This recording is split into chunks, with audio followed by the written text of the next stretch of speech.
Hey y'all, it's your girl, Hope Your TV Movie Bestie, and I watch good shit, and I just got done watching this week's episode of Silo. Y'all, this show is getting progressively, I'm on edge every week. This week, it was so many times I was like, wait, stop. Y'all, let's get into it.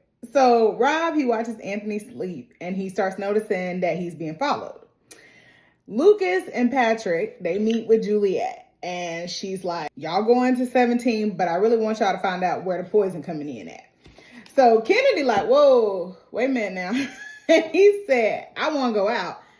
I ain't really here for the rest of the stuff. Juliet told Patrick he need to get Lucas to 17. And he's like, once you get him there, you do whatever you want to do. So Juliet tells her security to shut down the cameras in the cafeteria. So Rob tells Juliet that vitamin D plus is already in the water system, and according to Bernard, it takes effect immediately. So he recommends drinking juice, water, anything but what come out the tap. And he also tells her that he's being followed, so this is the last time they can have communication and contact. And Juliet says she understands, and she's like, be careful. Now, y'all, this is the first place I got scared. I thought, oh, Lord, is Rob gonna die?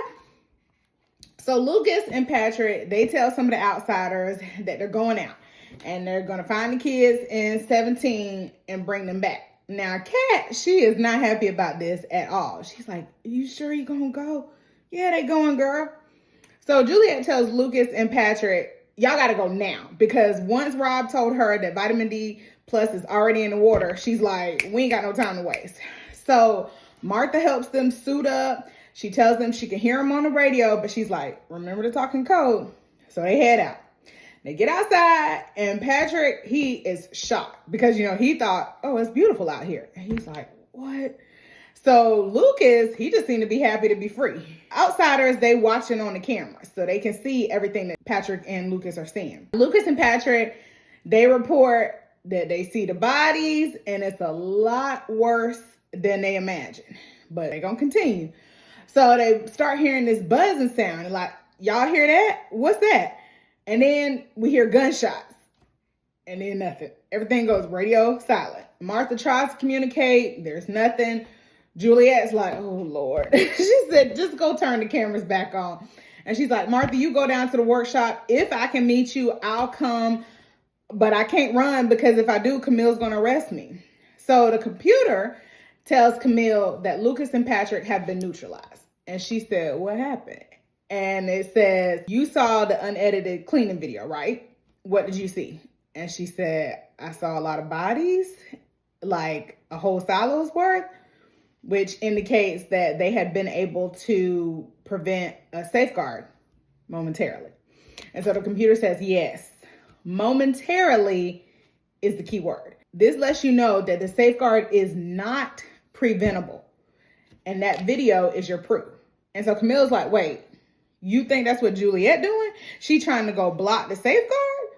And he's like, you need to go talk to her and find out if that fear is warranted. Camille, she goes to Juliet and she's like, why did you really send Patrick and Lucas out there? She's like, to get the kids. The kids saved my life when I was in the other silo, and I promised them that I would go help them. And she's like, okay, well, I hate to tell you that Patrick and Lucas did not make it. That's why we need to follow directions. I told you to have them leave at dawn. You sent them earlier.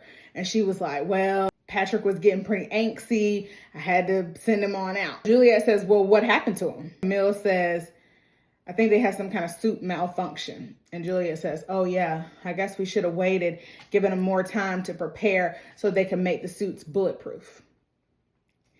Now at the warehouse, Charlotte is present. And Daniel, he's very worried. So Charlotte's like, Daniel, I know who you are. I know you're my brother. I can't say more until you go through those doors. They're like, what's behind the doors? And Sermon, she says, it's a lot of lawyers and a lot of non-disclosures to sign. Once you've completely done that, we'll get on the plane, and by the time tomorrow, you'll know everything. But you also can't tell anybody until we say so. Ellen is like, what y'all gonna do? Y'all gonna sue me? Well, I only got $700. And per Stinson, he's also there. And he's like, sue you? No, honey. These are government lawyers. They have the power to send people to Guantanamo Bay. Y'all can sign your name on a few documents, and then you can know the world's most important secret or you can get back in your little shitty van and go home. I'll even throw in $100,000 to sweeten the deal. And Helen's like, you're the richest man in the world, and you gonna give us $100,000 and then the biggest secret in the world? I said, I'm for real, because if we getting bought, at least make me want it. So he ups it to $1 million. And I said, okay, we getting better. So Daniel, he's not really sure what's going on. And he's just like, I don't care about any of this. I just want to know what happened to my sister. Charlotte, did you sign? Of course she signed. What you think she doing there? I did, because I too want to know what happened to me. And so Daniel's like, all right, if it'll tell us what happened to Charlotte, then I'll do it. Helen's like, well, how long before I can write about this? And Thurman says, no longer than 5 years, hopefully sooner, but it's definitely about saving the world. So Helen's like, all right, well, let's go save the world. So Patrick and Henry tell Ed that they think Orla was killed and then her body was moved. And so Ed is of no help to them. He's like, well, maybe it was magic. People get sent to the mines for having ideas. So he brings the story up of an actual guy who believed in magic. They sent him to the mines just because he thought magic was real. That came from Judicial, which is Peter's people. So forgive me if I don't trust y'all. So at this point, Peter realizes, well, obviously this man doesn't respect me. What about Juliet or Holston? Do you respect them? It says, yeah. Peter says, well, you know, Holston didn't really like you. He had a whole file on you, and he had opened 7 different investigations on you. And Ed's like, well, did any of them stick? Oh, okay. So then they questioned Ed about his argument with Orla. He said, yeah, that was about Glenda, which is his daughter, and not getting the job. I was angry because Glenda was qualified, and the only reason she got looked over is because of where she's from. So yeah, I told Orla off, and then I kept it moving. Teddy, he has an idea of how to block the safeguard. Now, it's not very good, because he's like, we could blow up all the pipes.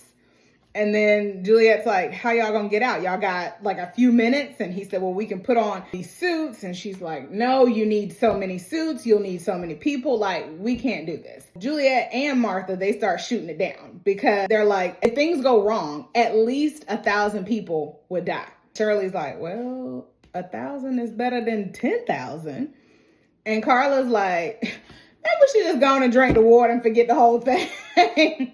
Juliet's like, I need to think. So she leaves, and she's like, I need y'all to think of a plan that doesn't kill 1,000 people. Shane leaves. He says he got something to go do as well. Charlotte begins to talk to Daniel, and she's telling him how she got some of her memories back. Other memories they keep in the vault, which she says, I can remember them, but it's like it didn't happen to me. Shane, he asked Mark how his dad died. Surprise! Mark's like, your daddy ain't dead. What?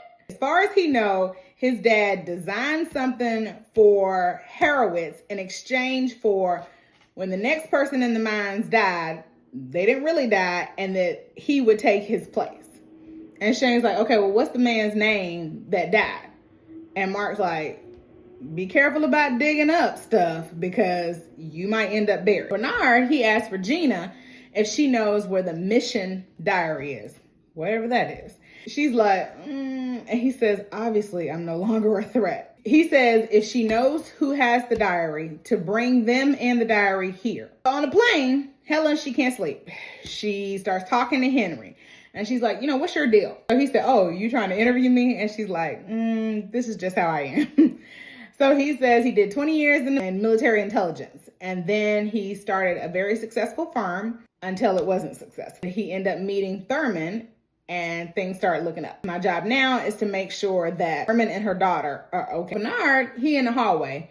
Juliet comes out. She's like, what you doing out here? And he said, well, we got a visitor. This person was taking off the drugs so she could help the nurse swap out Juliet's pills. And she's the only one who truly understands what Juliet's going through. She has a unique perspective of what might be of the future of the site. So Juliet goes in, she meets Gloria Hildebrand. They start talking about memories. Bernard says when he was head of IT, him and Rob's job was to track down relics that were thought to be sacred to a group of secret citizens called flame keepers. Gloria says that George's mama was one of them. And these were people who sought knowledge of the before times, as well as a revival of hope in the future that an outside world would be inhabitable. Those people were deemed, obviously, a threat. Bernard says there were two things that they were most seeking, which was a spiral notebook that the previous heads of IT had been looking for 300 years. I'm like, what was in this? 300 years? Wait, because y'all know I'm starting to put these little pieces together. And I think that Helen and Daniel's world is the past and the silo is now the present. If they've been looking for these journals for 300 years, are we talking about Helen and Daniel's time was 300 or more years ago? Y'all. The other thing that Bernard was looking for was the Mission Diary. And Juliet's like, what's that? Gloria says, well, Mission was the guy's name. He was a porter who transported explosives that were used to blow up the stairs. They start to read from his most recent journal entry. And it says that he has this mark on his neck and his stomach, and he's not sure where they came from. He's losing his memory. The doctors keep telling him that it's a virus. It's going to pass, but it's not. Somebody named Allie has been helping sustain him, but other people who live alone, they've stopped eating, and some of them have jumped off the stairwells. Juliet is like, okay, I get what you're saying. You want me to do something. You want me to go along with this plan, but I just cannot feel good about 1,000 people dying. Bernard says Salvador Quinn, he chose to drug the silo to prevent a safeguard. And he did not question the need, but he also did not deny the cost of it. Because after the people started taking these mind-altering memory drugs, they kind of started going crazy and 2,000 people died. They killed themselves. Bernard's like, Juliet, if you don't do something, that's going to be the cost. And she's like, oh, okay. So Anna and Charlotte, they on the plane, they start talking. Charlotte asked Anna to rub her feet, and I'm like, what's going on with y'all? Y'all got a little thing? So Victor, he starts talking to Daniel. He is saying that he's hopeful that Charlotte will get all of her memories back. Victor tells Daniel that all of this got started, these memory drugs, because of him. He tried everything on himself first because he had caused a car accident that had ended up killing another guy and killing his daughter. He didn't want to remember that. Over time, he learned that it was parts that you could pick and choose. So you could decide what to keep and what to leave behind. I held my daughter as she died. I don't want to remember that. I know that it happened, but it's not like it happened to me, which is exactly what Charlotte said earlier. She knows about the crash, but it's not like she went through it. I was like, that is really trippy. Like, this is just like being told something happened, but just having no memory of it. I know this is a fact because it's written or other people are aware of it and it happened to me, but I have no recollection of that. I don't know. I feel like that could be good, but also that's just like really weird. If it's something terrible, obviously you still went through it. Like, it doesn't erase the fact that it happened. So I don't know. They start looking out the windows. Helen, she's like, where are we at? And so Daniel looks out. Y'all, why they in Atlanta? I said, what be going on in Atlanta? It's always something. Anthony, he's having picture day at school. And Camilla's like, I need you to wear your jacket. So he don't want to wear his jacket. And Rob is like, don't make him. And Camilla is like, okay, whatever. Don't wear the jacket. Fine. And she leaves. So Sandy shows up. Now, Rob get pissed. He's like, what you doing here? And she's like, I need to get these passes from Judicial. Juliet got this plan. I'm not really sure what it is, but she asked me to get these passes. Rob gets an idea. He comes back in. He tells Anthony that Camille's having a hard time at work and this will make her happy. So just take the jacket. And Anthony's like, you said I didn't have to wear it. And he's like, look, just take it. If nobody else wears the jacket, you ain't got to wear it either. So then they do this switch with the jackets so that they can actually take Anthony's jacket and use that to get access.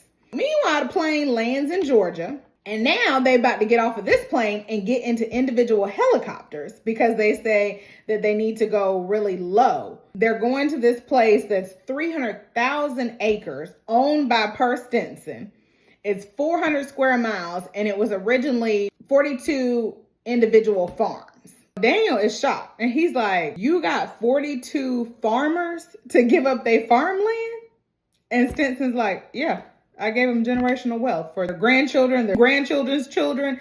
And I'm like, Daniel, you still haven't learned. Money talks. And this man got a lot of it. Helen, she starts talking to Stinson and she's like, I want to know about these rumors. I got to ask. And he said, I know. I'm not a robot. And she said, oh, no, not that. I want to know about the unicorn. And he said, yes, we created a unicorn, but I scrapped it. And she's like, why? And he said, the 10th richest man in the world said he would give me $1 billion if once I created the unicorn, he could hunt and kill him. And he's like, fucking billionaires. I'm like you?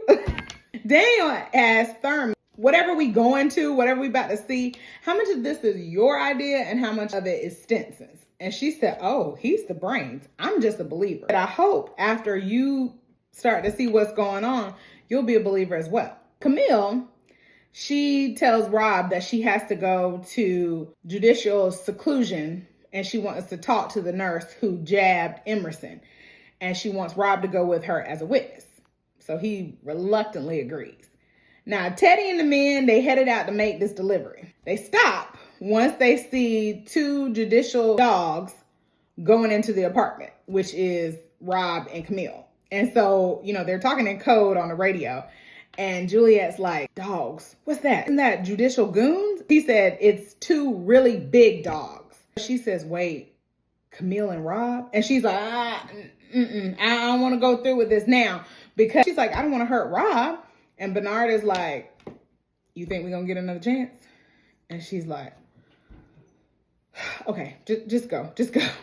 So Donnie, Ted, and all the others, they get to the checkpoint. They go through. They start suiting up. Carla, she getting nervous. She like, let me get me something to drink. So she get a glass of water and she get ready to drink it. And Bernard is like, and she said, oh, right. The memory loss, I forgot. So she put it down. I said, oh, the irony. There's a message over the radio. They're like, Donnie? And the voice says, who the fuck is Donnie? And they're like, who is this? And so it's Patrick, and he's made it to Silo 17. And I said, whew, thank goodness. Because I knew they wasn't dead, but I was like, what happened to him? He said, the kids are all right. And I'm like, okay, great. They found the entry point for the poison.